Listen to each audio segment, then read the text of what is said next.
Hi, I'm Allison. And I'm Tom. And today we're going to talk about generations.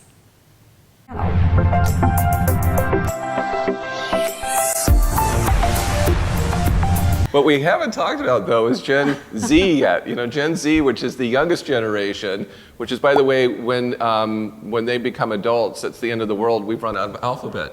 Oh, no, they already started over with Gen A. Yeah, I know. But Gen Z is extremely serious. I mean, I've had a few of them in readings because I really cut off readings at about 20 or 21. So they're motivated. They're super motivated. They're very serious. You can use the Parkland students as an example because they're fierce. They're political. They want change. They speak out. And I get the sense again of a boomer energy there, but they're not frivolous. I don't think them as frivolous. The Gen Zs that I've been around and I've watched them all grow up, our daughter's friends included, are more like Gen X. Gen Z smacks of Gen X, and the millennials smack of the boomers. Yeah. Because well, again, there's going to be cusping and mutations. Sure. Of that. Because I'm seeing that like Gen Zs. One of our daughters is graduating college a year early, the other one's a semester early. Mm-hmm. Like they're motivated, they want to get in the workforce. They don't want to live with us. They both live outside of our home in their own apartments. And so people are like, how'd you get them to do that? We raised them to know what they wanted and to be motivated people, and they just are. It's expected of them. It's you graduate from college in certain families when everybody graduates. Like everybody on Joe's side graduated from college, his mom, his dad, like his 4 brothers, like everybody did. It's expected of them. And with Gen X, if there were expectations put on you, you didn't want to disappoint your parents. And I think millennials were the first generation that didn't care if they disappointed their parents as much. Yeah. I found that interesting. But Gen Z seems to be, they have like a pretty good head on their shoulders and their vibe is comfortable. Yeah. It's really comfortable to me. But they want to start out right away, like you said. Yeah, you know, your girls, it's like they're ready to go instantly. Like, get me out of high school. I got to get going. I got to go to college. I got to pick. And again, they want to do certain things. From the generations of Gen Z, more than boomers, said to them, "You can do anything you want." Right. You know, because they have the options to do anything they want because again, women have more power now than they ever did. We're used to having men and women, work together and compete with each other, and it's not brand new anymore. And they're accepting of that. There's so much more acceptance of things. They're a generation, and I don't know if millennials recognize this about their generation too, that were born not having to break that glass ceiling. Right. It's already been cracked for you. Yeah. So everything else is handed to you in a way. You just have to do the work. And for Gen X, I mean, there was still a little breaking that we had to do, but our generation, if you got slapped on the ass at work, unfortunately, it was just like, you just stayed away from that person.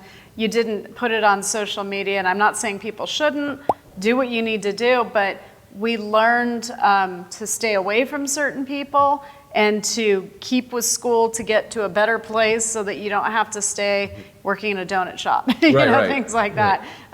So we moved with it, and now I see a lot of millennials putting their entire life force into protesting. It's fine to protest from time to time, and Joe and I marched on the White House for.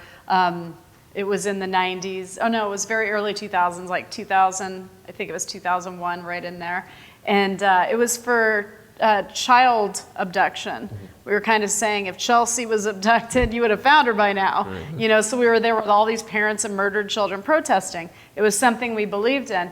But now some of the protests that, they're devoting 10 years of their life, so now millennials are 10 years further along, and it's like, did you finish school? Did you get a job? Did you get married? Did you have a family? Because I got to tell you, I bring through a lot of dead people. I've brought through over 10,000 from around the world. I've never once brought through somebody who showed me protesting or talked about it. Right. Not once. Yeah. It's what they did with their kids. It's how they love their parents. It's that they married the love of their life. It's vacations they went on. They never talk about causes ever. Yeah. So that's like our physical stuff. That's what we think maybe we're doing for our soul, but it's part of our physical self too. Right. It's what we can do in a physical world. Well, and again, doing readings, all you guys out there, you want to know, money in relationships. That's always sort of the thing. Well, yeah. Yeah, and so because money is your survival and your resource to survive through, and a relationship is your interconnection with each other and all of us together and how we make that work out. But it's much bigger than that, because we come in with dreams, we come in with passions and desires. And they're all very unique, and they're not looking at our own uniqueness. We're looking at sort of how much money am I supposed to make and who am I supposed to be with. And so I get the sense with millennials, a much more spiritual need. Very spiritual. More spiritual need, Yes. more than just that. It's like when I give them their story and I tell them what their gifts and talents are and that go in that direction, because that's how you'll be successful, because it's already natural to you. Don't be a mechanic when you want to be, a dancer. If you're a dancer, be a dancer. Right, yeah. And there's freedom to do that in this country. This country allows you to be a free individual to explore those and things. some people say, well, you can't get rich doing that. It's like, I think there's generations confusing what matters right now. And you don't do something because you're going to get rich from it. You do it because you're good at it and it makes you happy. But you also don't have readings from anybody who said, I was so much happy with all the money in the big house I had. Never. I've never brought anyone through like that. It's the same thing. No. And but the ones that did have love loved a lot. Yeah. They will show me jewelry, but they got it right. Those are the ladies. Those are the ladies, yes. Those are the ladies. Yeah. Or the men will show a ring that's an affiliation. Like or an empty wallet. Oh, no, they never show that. They never show that, but they'll show like a fraternity ring or a masonry, that they're a mason worker, that sort of thing. Or they're military and they died in the war. And so I get a lot of military guys that'll show themselves in a bar at a table with all their buddies that they lost before. Right. That now that they've died at 80, they got them back. So let's talk a little bit about my generation. Yeah, your generation. Back to you. Yes. Generation X. Yes.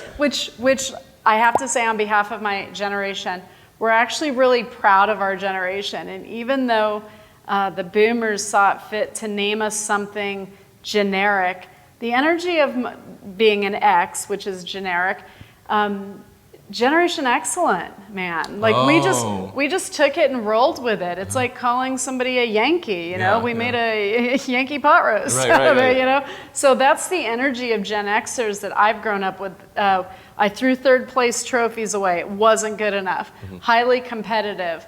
Rub some dirt in it.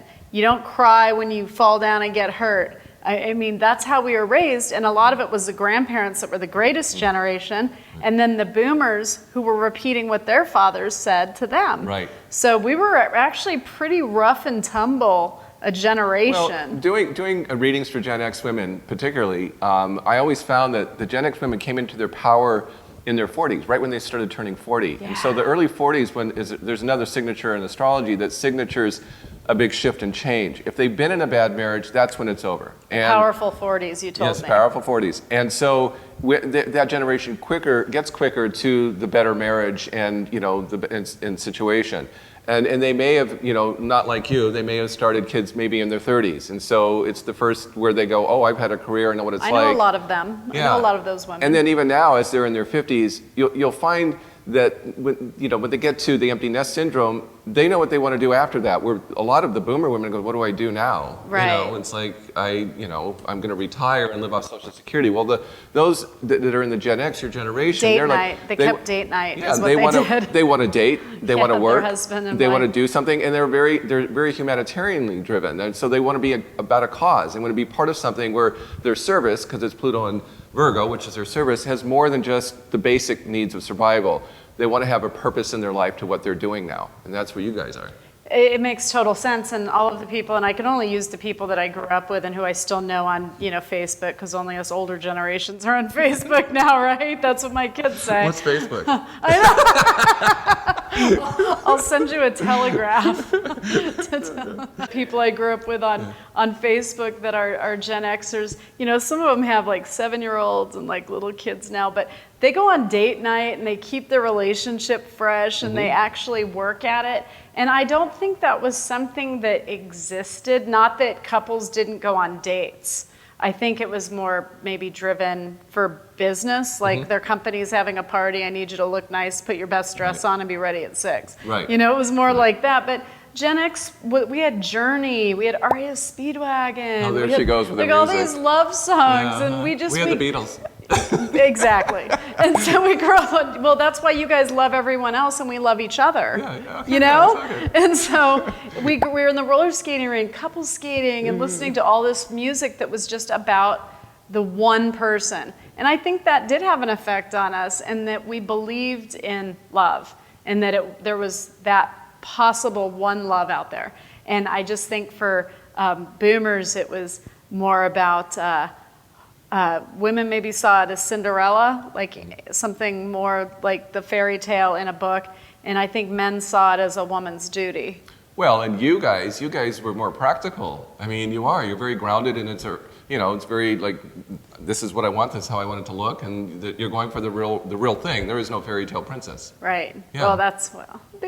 Yeah. Just kidding. But then the millennials, they believe in all things cosmic, which is great, that they're very open. They're very open. They're very easy to read. Yeah. I love reading the millennials. Because they're receptive and they want the information. They're not resisting it. They're just like, oh, give me more, give me more. Right. And so, we're the boomers, it's like, oh, no, I didn't get there. I didn't do that. It's like, well, it doesn't mean you still can't. Oh, it's too late. Well, the millennials in their formative years, they had shows, they had Medium. They had some other shows that were on, based on souls, and they had Harry Potter going on. And I think it just opened them up to being, they're very spiritual, and I just think there's a percentage, a big chunk of the generation that needs to learn to be more grounded. And if they could find a balance between their spirituality and being grounded, they'll live incredibly happy lives. Yeah. So I think all the generations bring something energetically to the table that all are necessary, and it's important to understand one another and cherish the time we have here. So I can't wait to see what Gen Z does coming up next, and then the young ones following after them. When does Gen Z begin and end? I don't know. I know it started. It starts at 97. Yeah, about. 97's what Pew Research said for Gen Z, 97. And their generation is the Pluto and Sagittarius. Oh, that makes so much. They're gonna have so much fun. Yeah, they're gonna have so much fun. I mean, they're serious, so but they don't want to settle for anything. They just want to keep moving on and moving on and moving. They want to experience. They want to travel. And that's the spirituality, because it rules. Well, it did rule religion, but when you ask them if you're religious, they go, "No, I'm more spiritual." Is their answer? Right. That's true. So they're seeking like anybody else, like we all are seeking, but they're looking in so many different avenues of answers than we'd ever did before. It's very exciting. I'm very excited about the new generation coming up to add to the spectrum of light that we've all brought. Yeah. And so thank you for speaking with me today about generations. I love doing these talks with you. Same here. Until next time, please like and subscribe. Once you subscribe, click the bell so you know when we're going to go live for our live broadcasts. And if you wish to have a reading with me, just go to my website at tommcmullan.com, and it gives you all the information you'll need about me and how to contact me.